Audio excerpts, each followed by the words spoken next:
मेरा नाम कार्तिक है। मैं साउथ दिल्ली में रहता हूँ। एक बार ठंड के समय दिसंबर में मेरे कज़न भैया घर पे आए थे। उस दिन 31 दिसंबर था, यानी साल का आखिरी दिन। हमने सोचा कि क्यों ना इस दिन को अच्छे से सेलिब्रेट किया जाए।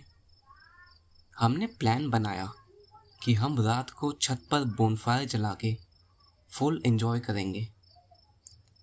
जैसे ही शाम होने लगी, हम दोनों अपने नाइट आउट की तैयारियों में लग गए। हम मार्केट से कुछ खाने पीने का सामान भी लेके आ गए थे।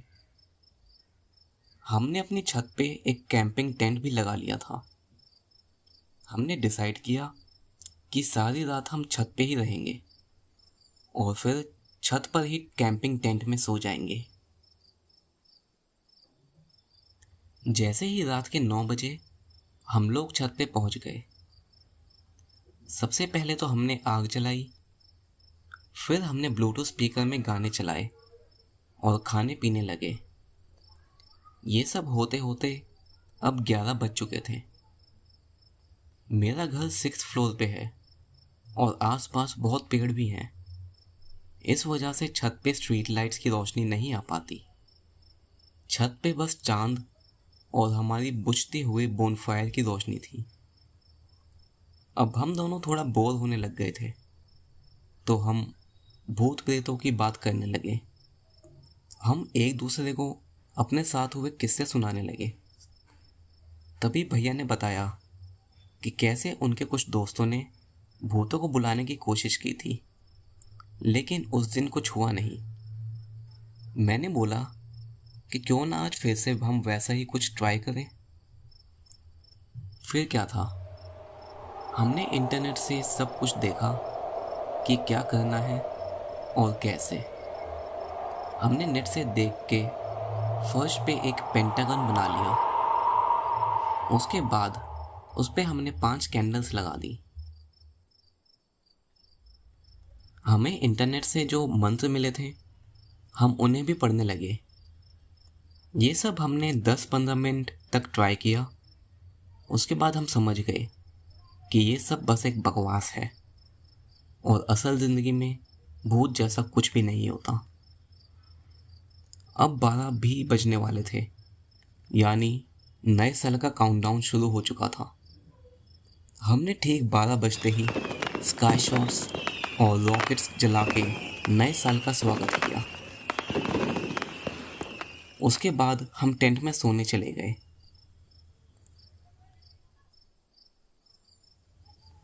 मैं रात में पानी पीने के लिए उठा। उस समय रात के 3 बज रहे थे, तो मैंने एक अजीब सी आवाज़ सुनी। ऐसा लग रहा था जैसे कोई जानवर गहरी गहरी सांसें ले रहा है। वो आवाज़ छत के सबसे दूर के कोने से आ रही थी। अंधेरे के कारण दिख नहीं रहा था कि वो आवाज़ कौन निकाल रहा है।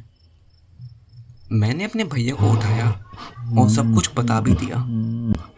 उन्हें लगा कि वो कोई बंदर होगा, क्योंकि हमारे एरिया में बंदरों की कोई कमी नहीं थी।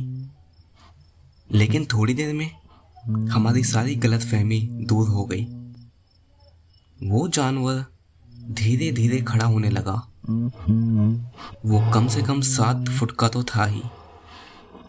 अब हम समझ चुके थे कि जिसको हम मजाक में बुलाने की कोशिश कर रहे थे, ये वही है। अब ऐसा लग रहा था कि मानो वो हम दोनों को बहुत गुस्से में देख रहा हो।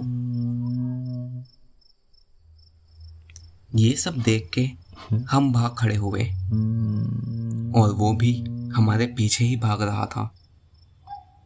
हम छत पर बने एक छोटे से स्टोर रूम में घुस गए और उसे अंदर से लॉक कर दिया। अब भी वो चीज़ हमारे पीछे ही पड़ी थी। ऐसा लग रहा था कि मानो वो ये दरवाज़ा तोड़ के हमें मार डालेगा। बहुत देर तक यही चलता रहा और फिर अचानक ही उसने दरवाज़ा पीटना बंद कर दिया।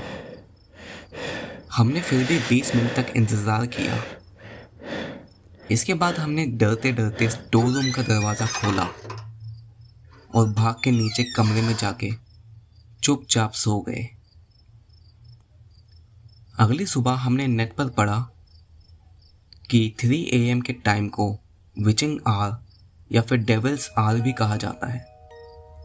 इस समय नेगेटिव शक्तियां अपने चरम पे होती हैं। शायद इसीलिए जब हमने पहले मंत्र पढ़े तो उसका कुछ खास असर नहीं हुआ था। लेकिन 3 बजते ही वो शक्तियां जाग गई जो पहले शांत थी। उस दिन के बाद से मैंने ऐसी बचकानी और खतरनाक हरकत दोबारा फिर कभी नहीं की।